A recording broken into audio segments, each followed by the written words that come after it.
जय बिहार जय भारत। हेलो नमस्कार साथियों, आप सभी को अपने ही यूट्यूब चैनल में दिल खोल करके स्वागत है। जैसे में आपको लगातार पता चल रहा होगा कि इस चैनल से जीके जीएस के प्रश्न करवाए जाते हैं जो सभी परीक्षाओं के लिए उपयोगी है। अब भारत के किसी भी प्रतियोगी परीक्षा की तैयारी कर रहे हैं, आपका जो जीके जीएस का सवाल है वो यहीं से देखने को मिलेगा, क्योंकि हमारे चैनल से जो भी सवाल कराए जाते हैं वे सभी PYQs बेस्ड होते हैं, प्रीवियस ईयर पर आधारित होते हैं। तो पहले आप वीडियो को देखिए, वीडियो पसंद आता है तभी वीडियो को लाइक करेंगे, शेयर करेंगे एंड चैनल को सब्सक्राइब करेंगे। और जिस भी प्रश्न का उत्तर अगर आपको पता है उस प्रश्न का उत्तर आप लोग कमेंट बॉक्स में देंगे। तो चलिए हम बिना समय को गवाए हुए हम सीधे सवालों से शुरुआत करते हैं। सबसे पहला सवाल बोलता है कि महात्मा गांधी का पहला सत्याग्रह भारत में कहाँ हुआ था? अहमदाबाद में, खेड़ा में, चंपारण में या बारदोली में? तो महात्मा गांधी का पहला सत्याग्रह से पहले आपको यह जानना पड़ेगा कि महात्मा गांधी का जन्म 2 अक्टूबर 1869 ईस्वी को पोरबंदर गुजरात में होता है और 30 जनवरी 1948 को इनका मृत्यु दिल्ली में हो जाता है। नाथूराम गोडसे के द्वारा कर दिया जाता है इनकी हत्या। तो महात्मा गांधी जो है दक्षिण अफ्रीका से कब लौटते हैं? दक्षिण अफ्रीका से कब लौटते हैं गांधी जी भारत की ओर? तो दक्षिण अफ्रीका से गांधी जी लौटते हैं 9 जनवरी 1915 को, और यही दिन है कि 9 जनवरी को हम लोग प्रवासी भारतीय दिवस मनाते हैं साथियों।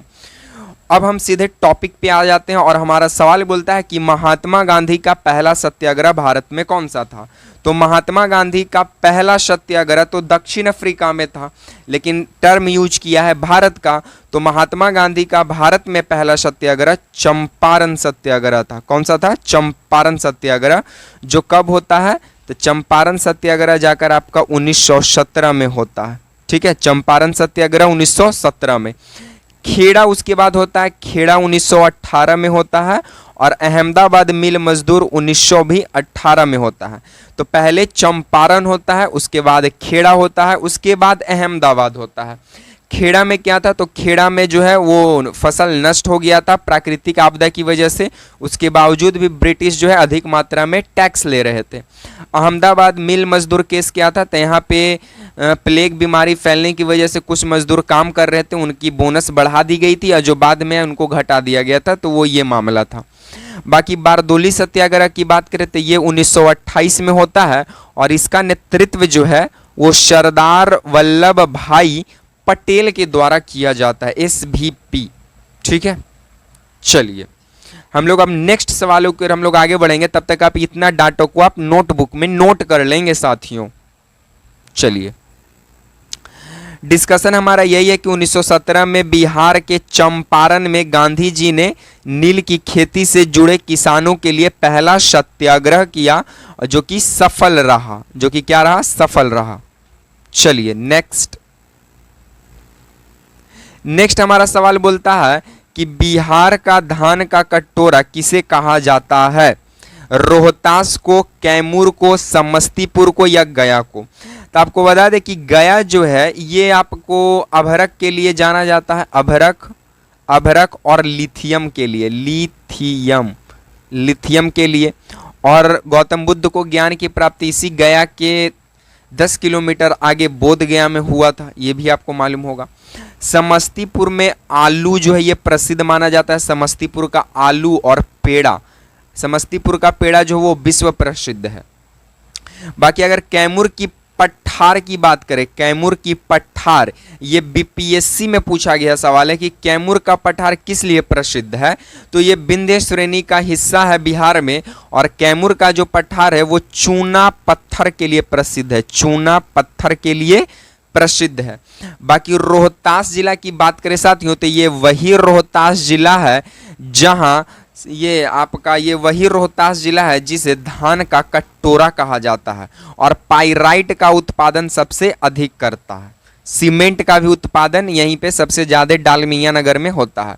तो धान का कटोरा किस जिला को कहा जाता है? रोहतास जिला को। ठीक है, चलिए तो आप इसे भी नोटबुक में नोट कर लेंगे। बाकी आपको बात करें तो रोहतास जिला धान के उत्पादन के लिए प्रसिद्ध है, इसलिए इसे धान का कटोरा कहा जाता है। नेक्स्ट बोलता है कि संपूर्ण क्रांति का नारा किसने दिया? महात्मा गांधी, जयप्रकाश नारायण, लोहिया या विनोबा भावे। तो देखिए एक एक करके पहले ऑप्शनों को शॉर्टलिस्ट करते हैं। विनोबा भावे की बात करें तो ये भूदान आंदोलन के जनक है, भूदान आंदोलन के जनक है। भूदान आंदोलन क्या था? तो ये एक ऐसा आंदोलन था जिसमें जो भूमिहीन लोग हैं, यानी जिसके पास जमीन नहीं है, उसको ये जमीन दान करते थे इस आंदोलन के तहत। तब भूदान आंदोलन के जनक हुए विनोबा भावे, और ये महात्मा गांधी से हमेशा प्रेरित रहे हैं। उसके बाद राम मनोहर लोहिया, ये भारत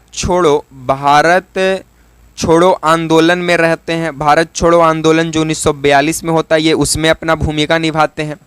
जयप्रकाश नारायण भी भारत छोड़ो आंदोलन में ही रहते हैं, लेकिन संपूर्ण क्रांति का नारा जयप्रकाश नारायण ही दिए थे, जिनका जन्म सिताब दियारा में हुआ। सिताब दियारा बलिया जिला में हुआ था। बाकी महात्मा गांधी की बात करें तो इन्होंने सत्याग्रह का प्रयोग किया सबसे पहले, ठीक है। और महात्मा गांधी का एक प्रमुख पुस्तक का नाम है माई एक्सपेरिमेंट विद ट्रूथ, जो इन्हीं का कह सकते हैं आत्मकथा है, ठीक है। चलिए तो आप इसे भी नोटबुक में नोट कर लेंगे। बाकी संपूर्ण क्रांति 1974 में शुरू हुआ था। 1974 में जेपी आंदोलन के दौरान जयप्रकाश नारायण ने संपूर्ण क्रांति का नारा दिया था, ठीक है। चलिए, और इस वक्त आपातकाल भी लगाया जाता है, इस वक्त इंदिरा गांधी का शासनकाल रहता है। भारत का राष्ट्रीय गीत कौन सा है?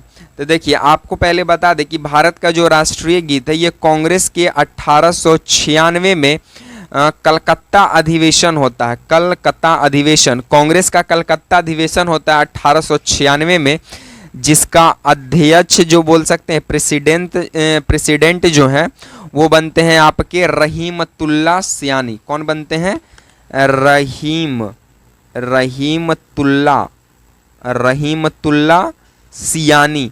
इन्हीं की अध्यक्षता में जो है भारत का राष्ट्रीय गीत वंदे मातरम को गाया गया था, ठीक है, जो बंकिम चंद्र चट्टोपाध्याय के द्वारा लिखा गया है। तो आप इसे भी नोट डाउन करेंगे। चलिए, हमारा नेक्स्ट सवाल बोलता है कि भारत में योजना आयोग की स्थापना कब हुआ? 1947, 1950, 1952, 1962।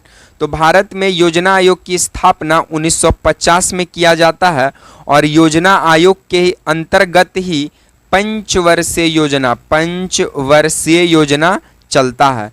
तो भारत का पहला पंचवर्षीय योजना की शुरुआत 1951 से लेकर 1956 तक चलता है, और पंचवर्षीय योजना या फिर कह सकते हैं योजना आयोग के जो अध्यक्ष हैं वो पीएम होते हैं। वे कौन होते हैं? वो पीएम होते हैं। तो पहला प्रथम पंचवर्षीय योजना के जो कह सकते हैं अध्यक्ष रहेंगे वो कौन रहेंगे? तो वो रहेंगे आपके पंडित जवाहरलाल नेहरू। चलिए,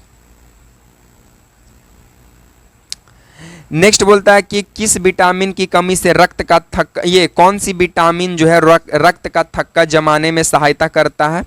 vitamin A, vitamin C, vitamin K, vitamin D. तो आपको बता दें कि विटामिन डी का रासायनिक नाम है कैल्सीफेरॉल, और विटामिन डी की कमी से रिकेट्स बीमारी होता है। विटामिन सी की बात करें तो इसका नाम है एस्कॉर्बिक एसिड, इसका नाम है एस्कॉर्बिक एसिड, और ये प्रचुर मात्रा में आंवला संतरा में पाया जाता है, और इसके कमी से आपको मसूड़ा से खून आने लगेगा। विटामिन ए का रासायनिक नाम क्या है? रेटिनॉल नाम है, और इसकी कमी से नाइट ब्लाइंडनेस यानी रतौंधिया हो जाएगा। तो बच गया एक ऑप्शन विटामिन के। तो विटामिन के ही वजह से रक्त का थक्का जमता है। अगर रक्त का थक्का ना जमे तो शरीर से बहुत सारा ब्लड जो है वो निकल जाएगा, ठीक है। चलिए, नेक्स्ट हमारा सवाल बोलता है कि सत्यमेव जयते कहां से लिया गया है?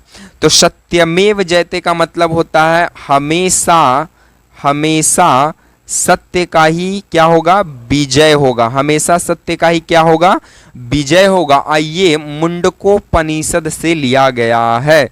तो सत्यमेव जयते कहां से लिया गया है, मुंडकोपनिषद से लिया गया है। ठीक है, चलिए क्या है कि भारत का राष्ट्रीय आदर्श वाक्य जो है वो है सत्यमेव जयते, जो मुंडकोपनिषद से लिया गया है। नेक्स्ट हमारा सवाल बोलता है कि ग्रीन हाउस प्रभाव सबसे बड़ा कारण कौन सी गैस है ग्रीन हाउस का। ऑक्सीजन है, मिथेन है, कार्बन डाइऑक्साइड है, नाइट्रोजन है। तो देखिए कार्बन डाइऑक्साइड का H2O यानी जल वाष्प भी एक कारण है, CO2 यानी कार्बन डाइऑक्साइड भी है, CH4 यानी मीथेन भी है, उसके बाद CFC यानी क्लोरोफ्लोरो कार्बन भी है। तो ये सभी जो है वो ग्रीन हाउस इफेक्ट का जो है बड़ा कारण ये सारे गैस हैं। और ग्रीन हाउस प्रभाव उसी गैस को कहते हैं जो गैस पृथ्वी के तापमान को गर्म कर दे, इसी को बोलते हैं ग्लोबल वार्मिंग का बढ़ना। तो ग्रीन हाउस प्रभाव का सबसे बड़ा कारण देखा जाए तो वो कार्बन डाइऑक्साइड है मेनली, बाकी ये सारे भी आ जाएंगे आपको। ठीक है, बाकी अगर हम लोग मीथेन की बात करें तो ये धान की खेती से, गोबर से, और जब गाय जुआली करता है तो उससे रिलीज मतलब निकलता है।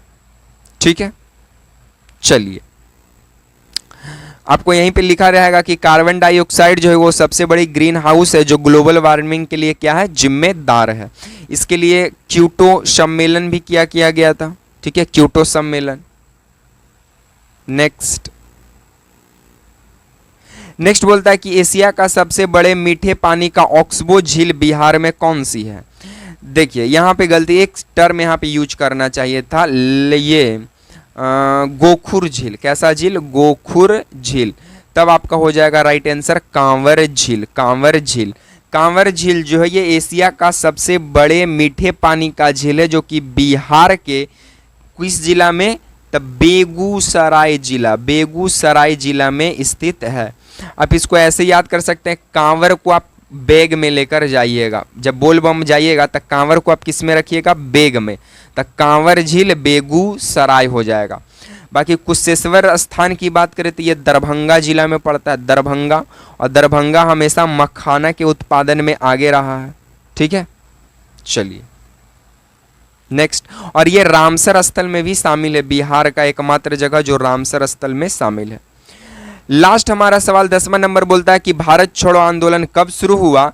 तो भारत छोड़ो आंदोलन 8 अगस्त 1942 को शुरू होता है और ये महात्मा गांधी के नेतृत्व में शुरू होता है। और इसी में गांधी जी करो या मरो का नारा देते हैं और ये मुंबई से शुरू होता है। कहाँ से शुरू होता है, मुंबई से। और शुरू होने के अगले ही दिन सारे नेताओं को गिरफ्तार कर लिया जाता है। तो इसका राइट आंसर 1942 होगा। ठीक है, चलिए